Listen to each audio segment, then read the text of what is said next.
Kasus demam berdarah dengue (DBD) di Kota Palembang mengalami peningkatan yang mencolok dari Januari hingga 14 Desember 2023. Data dari Dinas Kesehatan, Dinkes, Palembang menunjukkan lonjakan sebanyak 67 kasus, meningkatkan total kasus DBD menjadi 650, dibandingkan dengan 583 kasus pada November.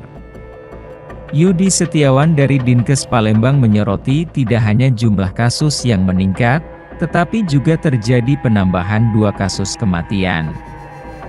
Dengan demikian, total kematian akibat DBD mencapai 10 orang, terdiri dari 6 laki-laki dan 4 perempuan. Perhatian serius diberikan terhadap kenaikan ini, terutama karena memasuki musim hujan yang cenderung mengakibatkan peningkatan kasus DBD.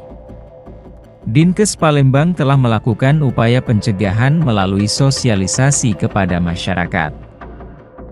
Masyarakat didorong untuk meningkatkan kewaspadaan terhadap penyebaran DBD dengan menguras tempat penampungan air, menutup tempat-tempat yang dapat menjadi tempat berkembang biak nyamuk Aedes aegypti, pembawa virus DBD pada manusia, serta mendaur ulang barang-barang yang bisa menjadi tempat perkembangbiakan nyamuk tersebut.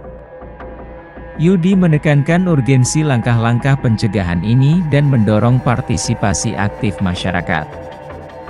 Harapannya, peningkatan kesadaran dan keterlibatan masyarakat akan membantu mengurangi angka kasus DBD di Palembang serta menjaga kesehatan bersama dalam menghadapi potensi risiko penyakit yang meningkat.